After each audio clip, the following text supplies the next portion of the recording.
Shalom bagi kita semua.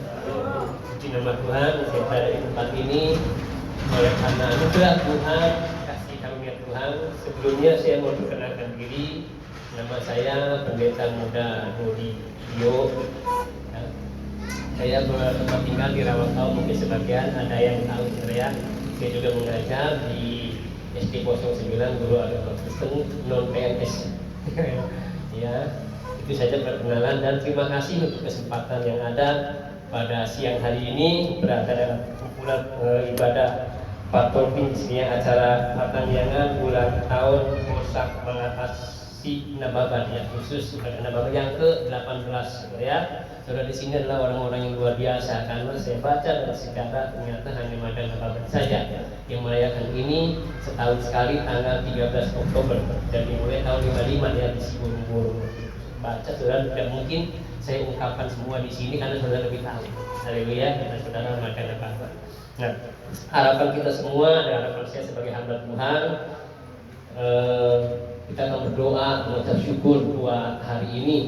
Sudah yang ke-18 ya, di kumpulan di tempat ini di Kabupaten Siak ini mungkin di dunia sudah 55 tahun, 68 tahun saudara saya itu dari 55 sampai sekarang 68 itu ya. Nah, saudara terkasih dalam Tuhan, pada saat ini saya diberi kesempatan untuk menyampaikan firman Tuhan bagi kita semua. Nah, saudara terkasih dalam Tuhan, sebelumnya saya dari pendahuluan saya akan mengucapkan bahwa terima kasih. Saya boleh belajar dari silsilah Marga Nababan ini. Saya boleh belajar, bukan suatu kebetulan Tuhan izin saya untuk belajar ini sebenarnya sebuah penelitian. Seharusnya ya buat skripsi atau disertasi mengenai marga batik khusus Nababan yang unik sekali. Kenapa unik?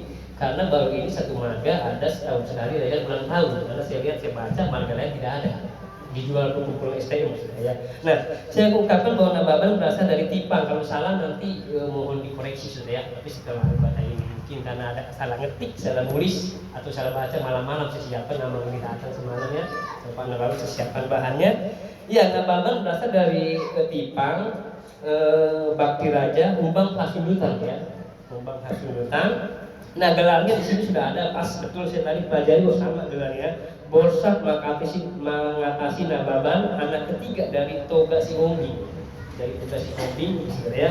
Nah, awalnya semula yang saya pelajari bahwa Sihombing ini bermukim di Pulau Samosir bersama 4 anaknya. Nababan yang ketiga, yang pertama Silaban ya, baru Romban Toruan, Nababan dan terakhirnya Kutasoy. Kok bisa tahu? Saya baca semalam ya. Saya belajar mudah-mudahan yang banyak saya baca, cuman saya katakan tadi mungkin tidak semua saya katakan, kayak saudara lebih tahu dan saya tidak mengutbahkan tentang marga Nababan, tapi mengutbahkan berkat-berkat untuk marga Nababan. Haleluya. Semua saudara akan diberkati oleh Tuhan, semua saudara akan mengalami suatu anugerah baik kesehatan, umur panjang itu yang terpenting, terlebih lagi rezeki ataupun Tuhan memberkati lumbung adonan bakul kita. Tadi sudah berdoa oleh amal dari marga Pasar Ibu tadi ya, untuk berdoa kepada kita, itu doa dari orang tua kepada anak-anaknya itu luar biasa saudara. Kita akan lanjut di sini saudara. Nah, keturunan Nababan secara singkat di sini saudara mendirikan kampung di Pultak yaitu Opu Domiraja, kemudian pindah ke Balige saudara ya. Pindah ke Balige, bukan Bali saudara, tapi Balige. Ya, ini unik sekali kota Balige, saya baru dengar ternyata bukan Bali. Balige ada dekat Siborong-Borong ya, Dorong Sanggul. Kebetulan istri saya orang Dorong Sanggul, yaitu Boris City saudara ya. Nah, kemudian setelah di Balige kembali lagi ke Pultak, artinya yang saya membalikan poin dalam firman Tuhan ini Ebenezer.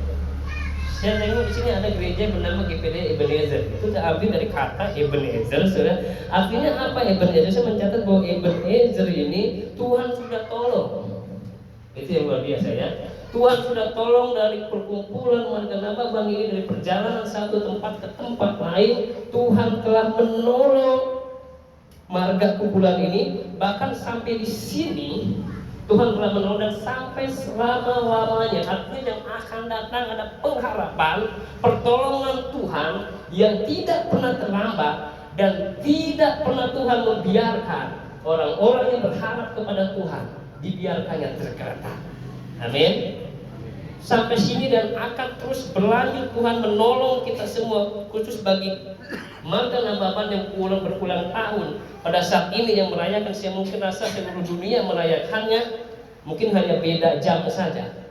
Kalau harinya mungkin harus hari ini ya, karena 13 nggak abdul ya, kecuali Natal ya, tanggal 25, ada yang tanggal 4, ada yang tanggal 15, sesuai dengan kebutuhan masing-masing tentunya. Nah, kembali ke sini saudara yang terkasih dalam Tuhan. Nah, selanjutnya sampai selama-lamanya pertolongan Tuhan tidak pernah terlambat. Nah, hari ini dalam waktu zaman dulu kita buka sejarah dari Marga Nababan pada tanggal 13 Oktober 1955 mereka mengadakan patangnya seperti ini, ibadah di Onam Siburung-burung, saudara ya. Nah, kalau kami di Jawa Nyiblorong. Ini bukan ejek saudara ya, hanya sekedar intermezzo. Siburung-burung, rupanya dekat ke Dorong Sanggul, saudara ya, nanti lewat. Nah, pertama mereka mengadakan perkumpulan itu dengan suatu harapan, dengan doa. Yang pertama harapan mereka yaitu hamajuan, artinya Marga Nababan bisa lebih maju dan lebih baik. Itu harapan mereka waktu itu. Semua berharap, semua berdoa supaya semakin maju, semakin baik daripada sebelumnya. Kenapa? Karena ada yang tidak baik sebelumnya. Karena ada yang tidak maju sebelumnya. Sejarah mencatat.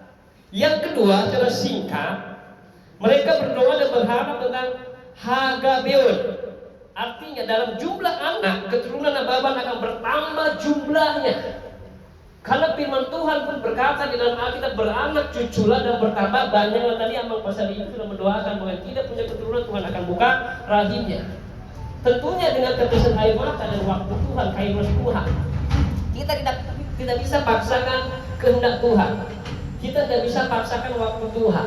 Biarlah waktu Tuhan yang berbicara. Kita tidak bisa memaksakan bahwa Tuhan mengabulkan doa-doa kita. Tapi kita yakin percaya waktu kita berlutut, waktu kita bertelut, waktu kita berharap dengan keterusan air mata, Tuhan dengar itu. Bahwa air mata kita ditampung di kiblat Tuhan. Kita hanya menunggu, dan harapan-harapan itu bukan harapan-harapan palsu. Harapan itu bukan harapan-harapan seperti orang dunia yang berharap, tapi kita adalah orang-orang percaya yang berharap kepada Tuhan. Kita hanya memohon kepada Tuhan apa yang tidak bisa dikerjakan oleh tangan manusia, apa yang tidak bisa dikerjakan oleh usaha manusia. Hanya lutut. Amin. Paham lutut saudara? Lutut bertelut, berdoa kepada Tuhan, berseru kepada Tuhan. Harapan nenek moyang Marga Nababan seperti itu waktu dulu. Yang ketiga ada hasad daun, yaitu apa? Menjunjung tinggi persatuan dan kesatuan bersama. Itu harapannya. Dari dulu mungkin sampai sekarang, sampai hari ini, harapan dan doa yang sama untuk kumpulan khususnya Marga Nababan supaya lebih bersatu lagi. Ikatan kekeluargaan lebih bersatu lagi. Saya tahu di sini berbeda-beda macam gereja. Dan tentu saya pun tidak akan khotbahkan doktrin di luar dari doktrin gereja kita masing-masing. Hanya aturan saja yang membedakan. Cara ibadah tadi pun saya terus terang agak bingung, tapi amat aturan beribadah berbeda. Tetapi satu tujuan kita hanya kepada Yesus, Tuhanlah Yesus, jalan keselamatan dan hidup. Doa-doa kita sama ditujukan kepada Yesus. Gereja tidak bisa menyelamatkan, hanya Yesus yang bisa menyelamatkan. Nah, waktu itu pengharapan begitu besar sekali bagi kumpulan Marga Nababan, orang tua nenek moyang kita, di mana di sini menjunjung tinggi kesatuan kebersamaan mereka. Kenapa? Karena di saat manusia bersama, unity, maka berkat-berkat Tuhan akan mengalir. Itu ada pujiannya di Mazmur ya. Bak urapan di kepala harum, dari janggut ke jubahnya turun, sebenarnya. Ada kesatuan hati, baik di keluarga suami istri, terlebih lagi di kumpulan seperti ini. 2-3 orang berkumpul Tuhan hadir. Ini lebih dari 50 orang. Saya hitung tadi, saya ada di kita 50. Bayangkanlah kalau sehati, bayangkanlah kalau kompak. Apa Tuhan tidak bisa menjawab doa orang yang sehat? Doa orang benar, bila yakin dan percaya, didoakan akan besar kuasanya, bukan suaranya. Orang boleh suara kencang berdoa, tapi belum tentu ada kuasa. Bagaimana kuasa itu bisa ada? Bagaimana mulut kita mengandung kuasa? Apa yang kita ucapkan dengan apa yang ada di hati kita, itu harus beda.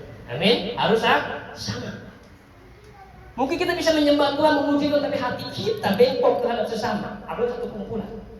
Iri hati nengok teman kita berpakaian bagus. Iri hati nengok teman kita punya mobil baru. Iri hati nengok punya teman kita punya ladang baru. Di manalah kesehatian? Kesehatian itu bukan dilihat dari harta. Sama derajat bagi kita kelompok lain, derajat kita nggak siapa-siapa.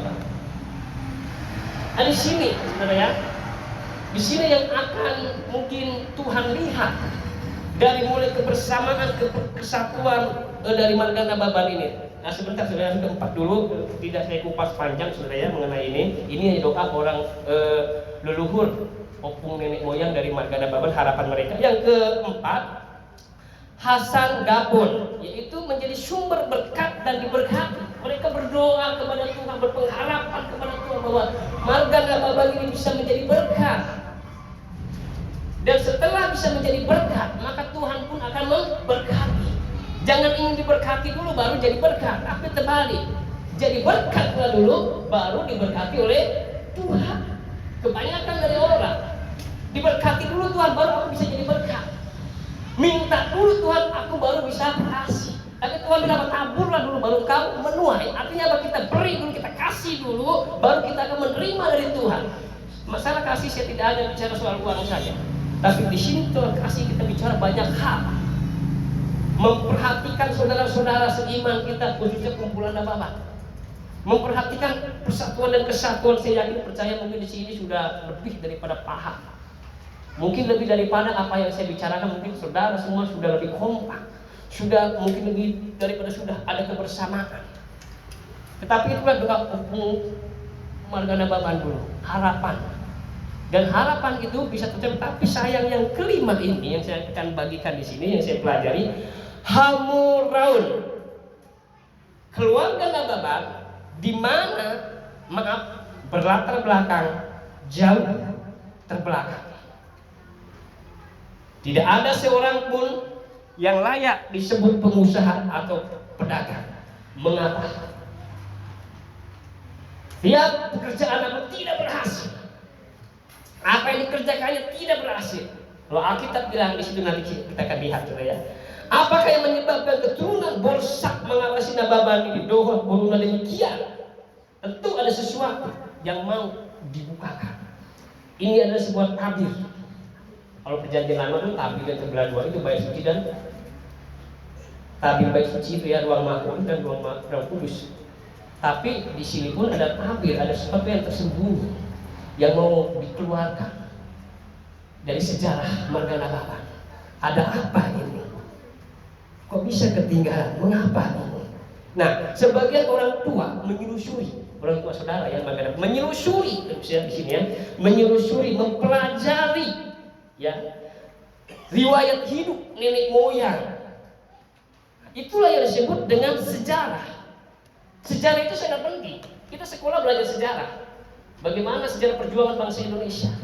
Israel punya sejarah yang luar biasa. Bagaimana mereka bisa keluar dari Mesir. Bagaimana Tuhan tuntun mereka dengan roti mana, siang dengan tiang awan, malam dengan tiang api. Marga Nababan di sini punya sejarah, punya cerita yang harus diturunkan kepada anak cucu Marga Nababan. Mereka harus tahu sejarah.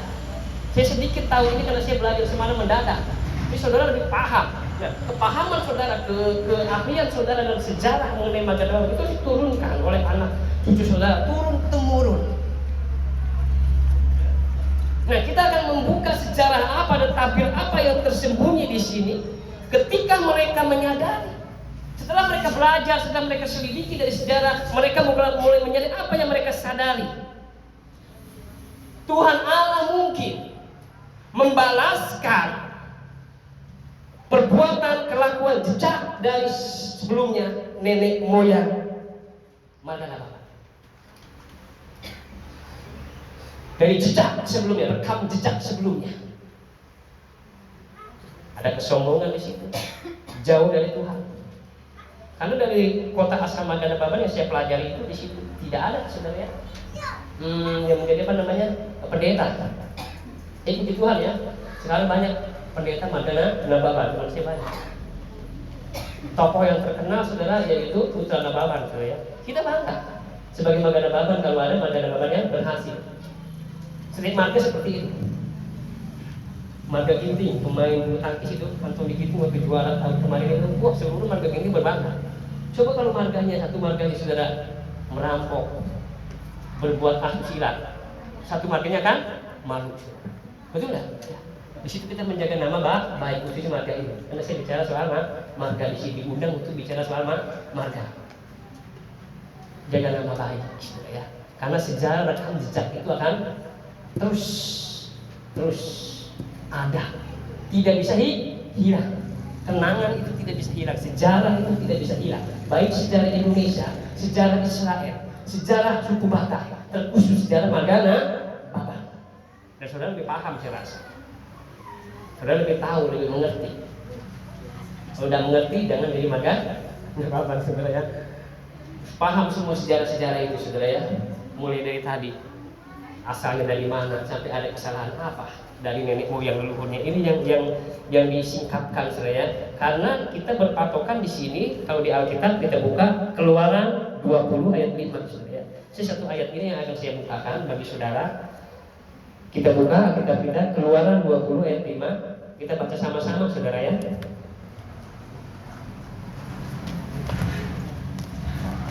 Ya, Keluaran 20 ayat 5. Ya, dalam hitungan ketiga kita akan baca 1, 2, 3. Kalian bersuara? Ulangi saudara ya. Keluaran 20 ayat 5 kita baca sama-sama dengan suara yang kencang. Dalam hitungan ketiga ya, sudah dapat? Kita samakan dulu. Sudah dapat ya? Nanti ada yang belum dapat. Saya udah catat di sini. Hitungan ketiga ya. 1, 2, 3. Jangan sujud menyembah kepadanya atau beribadah kepadanya, sebab Aku Tuhan Allahmu adalah Allah yang membalaskan kesalahan. Iya. Kepada keturunan yang ketiga dan keempat dari orang-orang yang membenci Aku. Amin. Ada hukum Taurat yang dilanggar. Zaman dulu, saudara, hukum Taurat itu sungguh luar biasa. Beda dengan sekarang zaman hukum kasih karunia anugerah. Satu tidak ikuti hukum itu, maka akan ada konsekuensi. Jangan ada padamu Allah lain. Konsekuensi apa menurut nenek moyang Margana Bapak? Yang sudah dilakukannya apa waktu zaman dulu? Sudah lebih tahu. Nah, semalam kita siri ya, ada iri hati, ada sombong dan sebagainya kalau berhasil. Di sini yang kita lihat karena tadi dari awal saya baca pelajaran di situ mereka jauh dari agama, jauh dari Tuhan. Membuat hal-hal lain. Nah, di sini saya akan lihat B-nya saya catat, saya pelajari di sini, saudara. Tuhan Allahmu adalah Allah yang cemburu. Di situ perhatikan, yang membalaskan kesalahan bapak kepada anak-anaknya. Jadi kesalahan maupun kita, nenek moyang kita itu ditimpakannya kepada kita. Makanya kita tidak berhasil. Makanya kita tidak beruntung. Apa yang kita kerjakan selalu gagal, apa yang kita perbuat selalu gagal. Sama dengan Adam dan Hawa. Karena dosa Adam dan Hawa memakan buah pengetahuan yang baik dan buruk, maka seluruh dunia mewarisi dosa. Itu secara luas, universal. Ini secara sempit saja menurut perkumpulan Margana Bapak yang digali oleh nenek moyang. Bahwa nenek moyang telah banyak melakukan kesalahan-kesalahan yang saudara sendiri sudah tahu. Nah, kesalahan itulah firman Tuhan katakan membalaskan kesalahan bapak kepada anak-anaknya, kepada keturunannya. Amin. Saudara keturunan Bapak. Tidak mungkin yang menerima dari keturunan marga lain. Untuk itu mereka berharap, berdoa kepada Tuhan, dan hari ini pun doa yang sama yang akan dikabulkan oleh anak-anak Tuhan di tempat ini. Mungkin juga seluruh dunia akan berharap dan berdoa yang sama. Dengan harapan-harapan yang lebih baik tentunya di ulang tahun ini, terutama di sini yang ke-18. Kalau konsisten merayakannya mungkin sudah 68 tahun. Sebanyak itu waktu yang cukup lama. Sudah teruji oleh waktu. Keberhasilan Margana Bapak sampai hari ini sudah teruji oleh waktu. Kenapa bisa demikian? Karena ada nenek moyang kita yang mau berjerih payah, mencari, menyelidiki sejarah itu, karena sejarah itu sangat penting.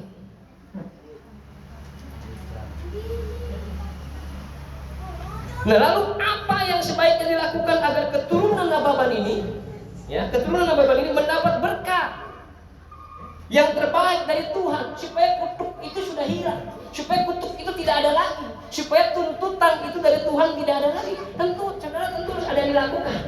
Iman tak perlu mati. Dulu Israel pun demikian, saudara, ya. Semua orang telah berbuat dosa dan hilang kemuliaan Allah. Upah dosa ialah maut. Tidak ada pengampunan dosa tanpa penumpahan darah. Harus ada darah yang dikorbankan, yaitu darah anak domba Allah, itu Yesus. Waktu itu bangsa Israel, setiap anak sulung orang-orang Mesir dan orang-orang Israel akan mati oleh malaikat maut. Tetapi Allah memerintah barang siapa yang rumahnya bangsa Israel dibumbukan darah perjanjian, darah anak domba, maka akan diselamatkan. Harus ada penumpahan darah, harus ada yang ditumbalkan. Sama dengan ini, harus ada yang dilakukan oleh marga Nababan. Tentu bukan darah, ya, lain kontennya. Tentu bukan harus menumbahkan darah atau hal, tetapi saya di sini ada 5 hal yang harus dilakukan oleh keturunan marga Nababan supaya mendapat berkat yang terbaik dari Tuhan. Yang pertama, memohon kepada Tuhan agar selalu dosa nenek moyang jangan dibalas dan dipersitukan kepada keturunan Nababan. Itu yang pertama, ya. Memohon kepada Tuhan, berharap kepada Tuhan, berdoa kepada Tuhan supaya Tuhan tidak membalaskan dan memperhitungkan kepada keturunan Nababan. Bapak Ibu, kalau Tuhan saja bisa membuang dosa kita jauh ke tubir laut sekali, sejauh timur dari barat, dosa manusia dihapuskan. Tidak, sangatlah mungkin dan sangatlah mungkin sekali dosa dari nenek moyang marga Nababan dihapus Tuhan. Amin. Itu yang menjadi patokan. Kalau Tuhan bisa mengampuni umat manusia seluruh dunia dengan darah Yesus, sejauh langit dari bumi, semerah apa dosanya, semerah kemis sekalipun, jauh ke tubir laut, dari timur sampai ke barat, Tuhan bisa hapuskan itu. Apalagi dosa ini yang lebih kecil cakupannya hanya dosa marga, bukan dosa dunia. Tuhan Yesus tanggung dosa dunia. Ini yang dosa marga, masa Tuhan tidak bisa hapus? Tentu Tuhan sudah hapuskan itu. Saya percaya. Jadi jangan lagi kita beranggapan bahwa dosa-dosa keturunan itu sudah ada. Kita harus kuatkan anak cucu kita, keturunan kita, bahwa dosa keturunan itu, untuk keturunan itu sudah tidak ada. Amin. Sudah dihapuskan itu. Yang ada apa? Tinggal berkat Tuhan. Segala kutuk dosa, kutuk kesalahan, kutuk keturunan Nababan diampuni Tuhan dalam penebusan dan penyelamatan karya Yesus. Itu yang paling penting. Haleluya. Saudara dan saya yang ada di tempat ini adalah umat ciptaan Tuhan, tebusan dari Yesus Kristus. Maka tidak ada lagi kutuk dalam diri kita, baik kutuk marga maupun kutuk dosa seluruh dunia yang ada dalam diri manusia. Karena Roma 3 ayat 23, semua orang telah berbuat dosa sudah tidak ada lagi karena kematian Yesus. Begitupun dosa keturunan dari Nababan, ya, sudah tidak ada lagi. Itu yang sebaiknya dilakukan oleh keturunan Nababan, memohon kepada Tuhan, berdoa berlutut kepada Tuhan. Yang kedua, memohon kepada Tuhan agar keturunan Nababan dalam keadaan sehat, amin, dan bertambah jumlahnya, baik yang sudah ada maupun yang akan datang. Ya, amin. Makanya program kami itu sebetulnya menghambat untuk pertumbuhan penduduk, saudara ya. Karena kan kalau dari jumlah harus banyak, berarti saudara banyak anak, supaya banyak keturunan Israel. Kan seperti itu, mana ada Israel kami zaman dulu. Tuhan berfirman kepada Abraham, keturunanmu akan seperti bintang di langit dan hasil laut akan banyak sekali. Walaupun itu sesuatu yang tidak mungkin bagi Abraham. Kenapa? Karena Sarah mati hayat. Abraham sudah tua, tapi janji Tuhan tetap digenapi, iya dan amin. Dan kalaupun Tuhan berjanji dalam firman-Nya khususnya untuk kumpulan marga Nababan ini, bahwa janji Tuhan akan menolong keturunan Nababan ini dalam keadaan sehat, terhindar dari penyakit, terhindar dari mara bahaya, dan tentu keturunannya pun akan semakin banyak dan bertambah banyak, baik yang sudah ada maupun yang akan datang. Yang akan datang itu harapan-harapan kita terhadap anak cucu kita, supaya mereka pun bertambah banyak, menyebar, merantau, menikah, dan banyak anak, banyak keturunannya, sehingga akan semakin terkenal, diperhitungkan oleh warga-warga lain, bahkan diperhitungkan oleh dunia, bahwa marga Nababan adalah marga yang maju. Tidak seperti dulu, amin. Itu harus dibuktikan oleh siapa? Oleh saudara yang marga Nababan. Tanggung jawab saudara sebagai marga Nababan. Tidak mungkin marga kita yang bertanggung. Bersama bergandengan tangan untuk mewujudkan ini. Bagaimana bisa keturunan itu banyak? Bagaimana bisa keturunan itu selalu berhasil dan beruntung dalam segala kehidupan? Itu harapan-harapan yang bisa dipanjatkan oleh marga Nababan kepada Tuhan. Yang ketiga, memohon kepada Tuhan agar pikiran dan hati baik, supaya selalu sehati sepikir dalam segala hal yang baik. Sehati dan sepikir. Hatinya disamakan dulu, channelnya disamakan dulu, channel pikirannya disamakan dulu. Satu tujuan dulu, jangan berubah-ubah. Kalau udah milih satu warna merah. Jangan ada yang nanti putih, yang biru lebih bagus, yang hitam lebih bagus, jadi bingung, udah abu-abu aja ya. Tidak bisa seperti itu. Harus ada satu komitmen, harus ada suatu komitmen yang jelas, yang tegas terhadap satu keputusan, yaitu kesehatian dalam segala perencanaan atau dalam segala hal. Contohnya termasuk membuat acara ini, pasti ada kesehatian. Semua dengan baik, manajemennya semua dengan baik dikelola, walaupun ini skala kecil, tapi mulai belajar dari situ. Nanti Tuhan percayakan untuk perkara-perkara yang besar, entah Natal dan acara lain. Kita sudah mulai bisa menyatukan hati. Jangan ada lagi omongan di belakang. Seperti ini kurang ini nggak, saudara. Di sini mungkin nampak, mungkin sehati, kompak, ketawa, tapi di luar kita nggak tahu. Nah ini saudara ya, di hati ini kita nggak tahu. Di pikiran orang kita tidak tahu, mungkin rambut sama kita, tapi hati orang tidak tahu, termasuk satu marga kita tidak tahu. Bisa hari ini sahabat, besok musuh. Nah, kita berharap supaya kumpulan Nababan ini tidak seperti itu, dan jangan ada seperti itu. Ini yang Tuhan mau, satu hati, satu pikiran, satu tujuan. Kalau tidak sama, ini bahaya saudara. Ini sangat bahaya, itu yang diharapkan saudara ya. Nah selanjutnya yang kelima, memohon kepada Tuhan supaya diberkati Tuhan penghasilan yang berlimpah-limpah. Itu tentu semua orang mengharapkan doa yang sama. Kalau orang bisa berdoa demikian, terlebih khusus bagi marga Nababan, marga yang Tuhan berikan suatu keunikan yang di awal sudah saya katakan tadi. Orang Batak hampir sama dengan orang Israel. Orang Israel itu marga itu sangat penting. Keturunan itu sangat penting. Mereka sombong, yang paling sombong marga apa? Lewi dan Yehuda. Lewi merasa aku paling hebat. Kenapa? Karena hanya aku yang menjadi imam. Suku-suku lain, maaf bahasa saya tek-tekan, patungan untuk memberi nafkah kepada suku Lewi. Karena suku Lewi tidak kerja, dikhususkan untuk doa. Mereka sombong. Hanya bisa aku yang bisa masuk ke ruang Maha Kudus. Hanya aku yang bisa menghampiri ke suku lain, tidak bisa. Merasa istimewa suku Lewi. Yehuda bilang apa? Kami lebih istimewa. Kenapa? Dari keturunan Yehuda lahir Yesus. Mau bilang apa kamu? Kira gitu dalam Yehuda. Jadi tidak ada kesatuan di sini. Datang lagi Ruben, aku anak sulung. Aku anak sulung, Ruben bilang. Di mana-mana pun anak sulung yang lebih luar biasa. Berkat itu dari anak sulung. Lihat siapa itu Yakub itu yang mengkhianati berkat si Esau ya, hak sulung. Tidak mau kalah. Yusuf bilang apa? Ini 12 suku Israel ya. Yusuf bilang apa? Aku yang membawa keturunan buat kalian kelaparan di Mesir. Siapa yang memberi makan kalau tidak aku? Yusuf bilang. Kan di Alkitab seperti itu kan, Yusuf di Mesir.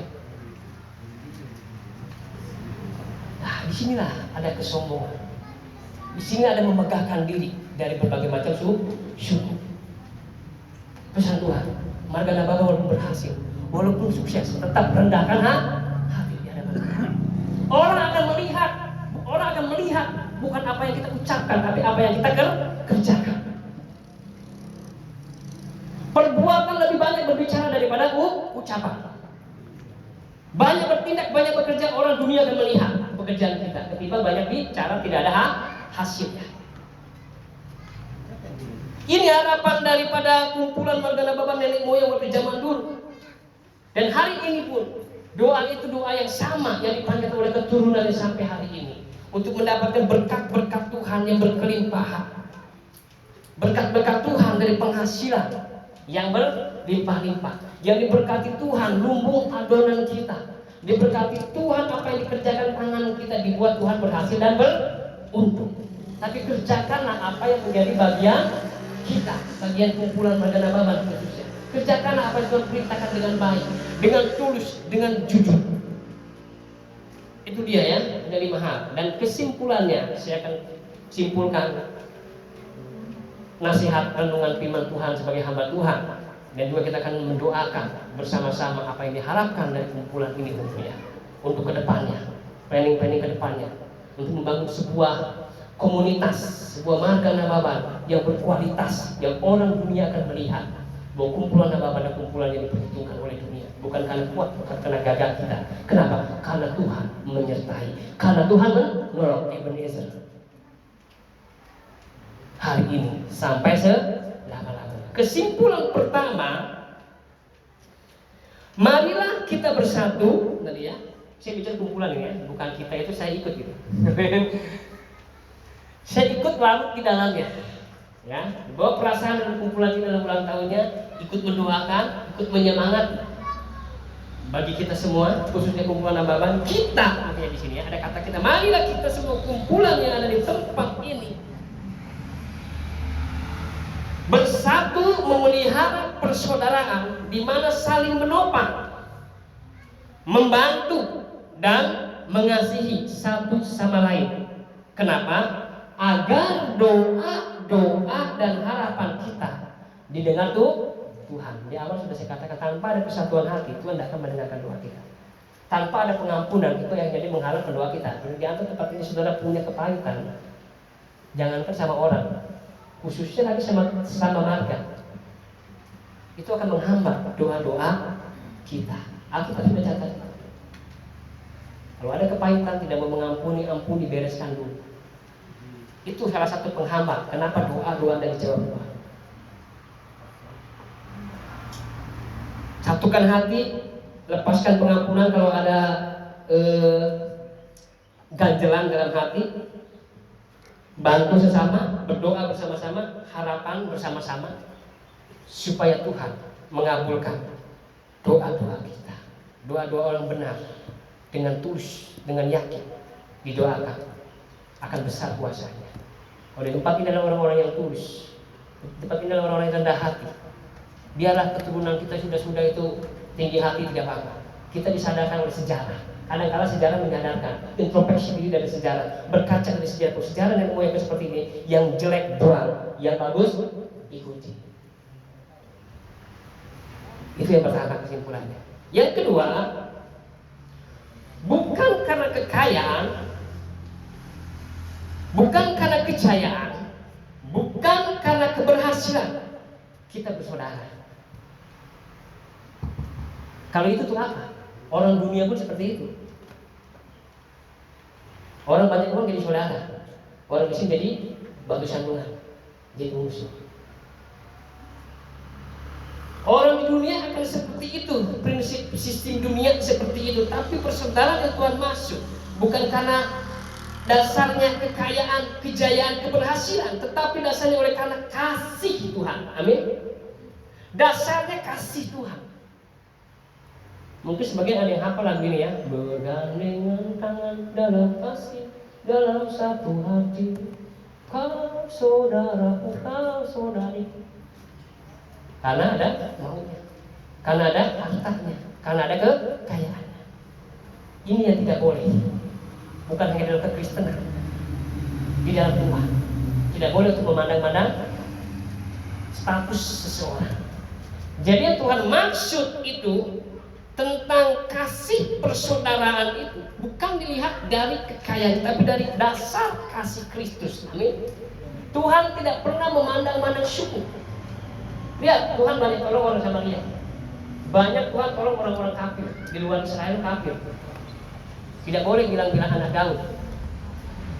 Tapi Tuhan tolong itu semua tanpa memandang-mandang suku. Jadi kita berharap kumpulan di tempat ini mengasihi bersama kumpulan ini tanpa memandang yang tadi ini. Tapi dasarnya adalah kasih Kristus. Kasih Kristus kayak mempersatukan saudara di tempat ini. Ini pasti latar belakangnya berbeda ini. Sifat berbeda, karakter berbeda, kekayaan berbeda. Pasti ini berbeda semua. Tetapi kok bisa bersatu sehati sepikir? Itulah dasarnya adalah kasih. Dasarnya adalah sejarah dari nenek moyang. Kita ada hari ini untuk berdoa. Kita ada hari ini untuk mengucap syukur. Kita ada hari ini untuk khusus kepada Tuhan, berterima kasih kepada Tuhan. Kumpulan ini bisa terbentuk dari dulu sampai sekarang oleh karena Tuhan menyertai. Amin. Yang ketiga, saudara, ada 5 ini ya terakhir. Mari kita kumpulan Bapak Indonesia melihat ke belakang. Kenapa harus melihat ke belakang? Karena ke belakang itu adalah sejarah yang tidak bisa ditinggalkan. Tapi jangan jadi korban sejarah, saudara. Beda korban sejarah. Justru kita harus membuat sejarah ke depan, history maker. Sejarah Marga Nababan membanggakan dunia.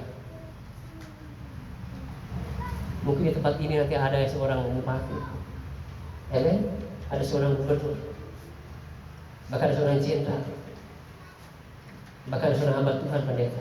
Dulu ya, ini kayaknya nggak mau pendeta saudara ya. Menderita hidup dengan saya, balik karismatik ya. Ini saudara, ini harapan bagi kumpulan Nababan. Harapan saudara ya. Lihat ke belakangnya sejarah. Dari sejarah kita bisa belajar. Dari sejarah kita berintrospeksi diri. Setelah kita melihat ke belakang untuk pelajaran, tapi jangan seperti Lot ya. Dia lihat ke belakang, dia menjadi tiang garam. Jangan terlena masa lalu, tapi sebagai sejarah yang membuat kita semakin maju. Itu batu loncatan sejarah itu. Untuk apa? Untuk berjalan dan tetap berjalan maju ke depan. Selangkah lebih maju, bahkan 2-3 langkah, 1000 langkah lebih maju. Amin. Dari sebelumnya. Kalau mungkin sebelumnya Marga Nababan ya cuma hanya pangkat kopral, ya sekiranya sekarang jenderal lah. Ini contoh. Itu semakin maju. Ya di level kabupaten hanya sebagai lurah, dimajukan lagi, dinaikkan lagi. Ada mungkin jadi anggota dewan. Haleluya. Itu akan sebuah kebanggaan tersendiri. Bahwa keberhasilan itu tanda bahwa Tuhan menyertai. Keberhasilan tanda bahwa Ebenezer, Tuhan menolong. Sampai hari ini Tuhan menolong. Apapun status kita, siapapun kita. Karena Tuhan lihat kebersamaan. Karena Tuhan lihat kekompakan. Karena Tuhan lihat kesehatian. Karena Tuhan lihat kesepikiran. Jiwa yang sama, hati yang sama, pikiran yang